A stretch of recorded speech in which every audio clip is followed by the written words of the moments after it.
Hai guys, ketemu lagi di channel NDW Lovers.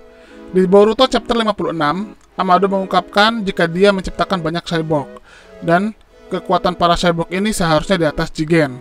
Dan kemudian di Boruto chapter 57, kita diperlihatkan tentang satu cyborg yang sangat luar biasa yang bernama Eida.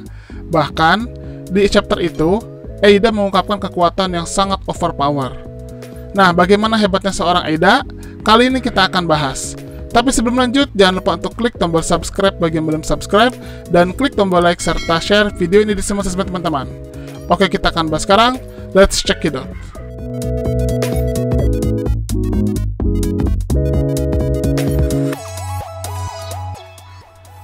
Kita bisa melihat bahwa kekuatan Eida itu berada pada kemampuan matanya dan auranya. Untuk matanya, kita mengetahui jika mata Eida bernama Senrigan. Nah, salah satu kemampuan Senrigan itu adalah kemampuan clairvoyance yang memungkinkan dia mengetahui banyak informasi di dunia. Dia menjelaskan jika itu bagaikan kesadarannya melompat untuk melihat informasi yang ingin dia temukan, seperti melihat momen kematian Ishiki dan juga lain sebagainya. Kemampuan ini layaknya seperti seseorang punya kemampuan melihat CCTV. Kemampuan ini layaknya seperti seseorang melihat CCTV di mana dia bisa melihat kejadian tanpa perlu ada di sana. Kalau teman-teman menonton film Fast and Furious, di sana diperlihatkan tentang alat yang bernama God's Eye, di mana God's Eye adalah sebuah alat yang bisa melihat suatu momen dimanapun di dunia dengan menggunakan senjata CCTV, kamera, ataupun suara yang ada dari handphone, di mana semuanya digabungkan sehingga bisa menemukan orang-orang yang ingin dicari. Nah, seperti itulah kekuatan milik Eida. Kelemahan dari clairvoyance atau Senrigan ini adalah dia tidak bisa melihat kejadian sebelum dia terlahir, dan dia juga tidak bisa melihat masa depan. Spesialisasi Eida terutama adalah kejadian yang sedang terjadi atau yang telah terjadi. Jadi ini ada batasannya ya, tidak bisa dia melihat sesuatu yang dimana dia belum lahir saat itu. Atau dia bisa melihat masa depan, sama sekali dia tidak bisa melihat masa depan. Tapi dia juga punya kemampuan lain, yaitu auranya yang sangat aneh. Bukan aura kasih ya, yaitu dia punya kemampuan untuk memikat hati siapapun. Bahkan tanpa disadari, Kode pun hatinya terpikat di chapter 57 dan tidak sanggup membunuh Eida. Jangankan Kode, sebelum itu pun Boro hatinya terpikat. Karena itu Boro tidak membunuh Eida dan memilih menyimpannya. Berbicara tentang kemampuan pemikat Eida ini, jelas sangat berbahaya. Karena itu dia bisa membuat satu desa, tidak peduli itu laki-laki atau perempuan, mengikuti kemauan dirinya. Yang ngeri dari kekuatan Eida adalah hanya dua golongan yang tidak terpengaruh oleh kemampuannya memikat hati. Yang pertama adalah keluarga sedarah, atau mungkin bisa dikatakan saudara Eida sendiri. Yang kedua adalah klan Otsutsuki asli. Karenanya Ishiki dulu tidak terpengaruh oleh Eida dan dapat memerintahkan dia disingkirkan. Untuk saat ini, diduga kalau Boruto dan Kawaki, dua orang yang tubuhnya mengalami Otsutsukifikasi parah, seperti tidak akan terpengaruh oleh Eida. Kenapa begitu? Karena Boruto dan Kawaki berbeda dengan Kode. Kalau Kode saat ini, karmanya, dia adalah karma putih, yang merupakan karma atribut senjata, dan menandakan jika Kode tidak sempurna menjadi wadah Otsutsuki, sehingga tubuhnya masih banyak dalam bentuk tubuh manusia. Sedangkan Boruto dan Kawaki, dua-duanya menerima karma, dan kemudian keduanya mengalami Otsutsukifikasi yang mencapai hampir sempurna. Karena itu Boruto dan Kawaki pada dasarnya dia sudah bukan manusia biasa lagi. Bahkan bisa dikatakan mereka itu sebenarnya Otsutsuki, sehingga kekuatan Eida tidak akan berpengaruh pada diri mereka. Namun ini berarti ninja Naruto lain seperti Shikamaru, Sakura, dan Hinata juga akan terancam, karena otomatis itu bisa membuat mereka berada dalam pengaruh Eida.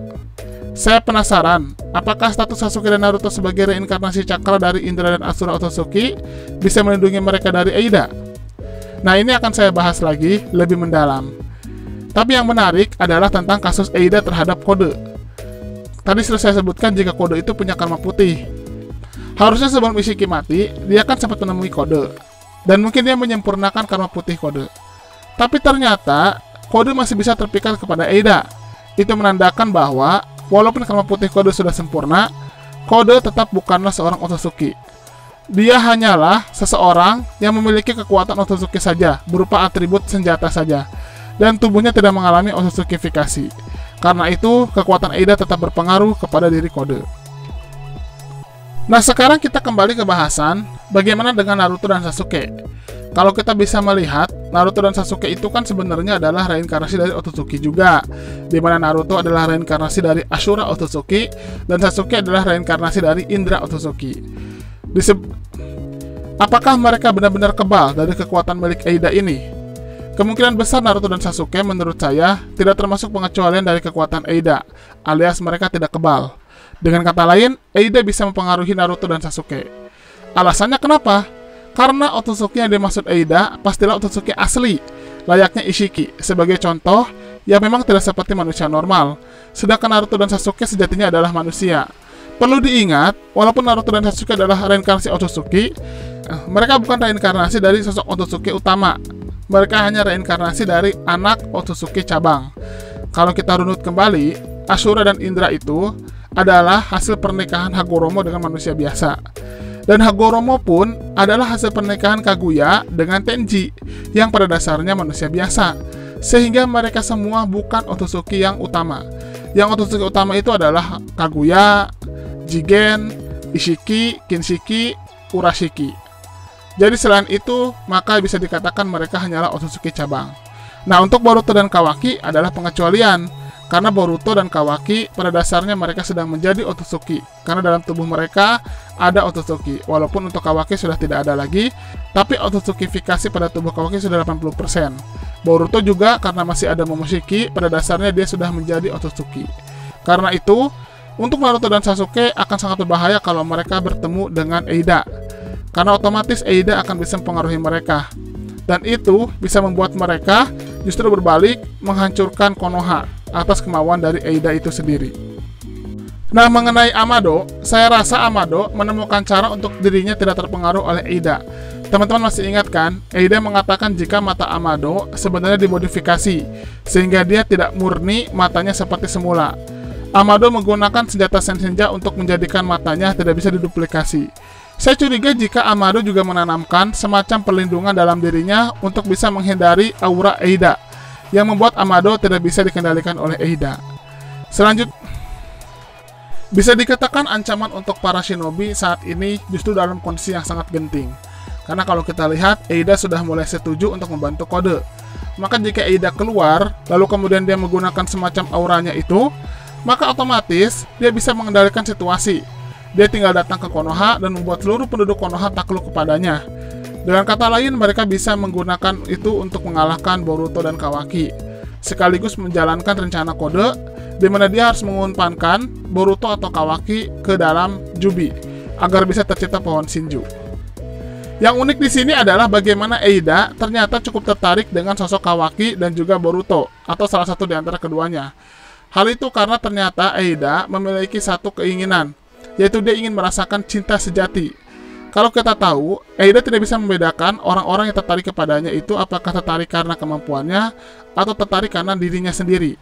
Karena itulah Eida mencari seseorang yang kebal dengan kemampuannya itu, dan Kawaki dan Boruto lah yang bisa menahannya. Sehingga jika dia mendapatkan hati Kawaki dan Boruto, maka dia bisa mendapatkan mereka dengan keadaan yang sangat tulus. Dan mungkin di sini kita bisa melihat nantinya Eida akan menyelamatkan salah satu di antaranya. Mungkin Kawaki akan diumpankan kode untuk Jubi, sedangkan Boruto akan dijadikan pangerannya. Seperti itulah keinginan Eida. Nah, itulah bahasan tentang Eida, sang cyborg dan kekuatan yang sangat overpower. Bagaimana menurut teman-teman? Silahkan berikan komentarnya di kolom komentar. Terima kasih.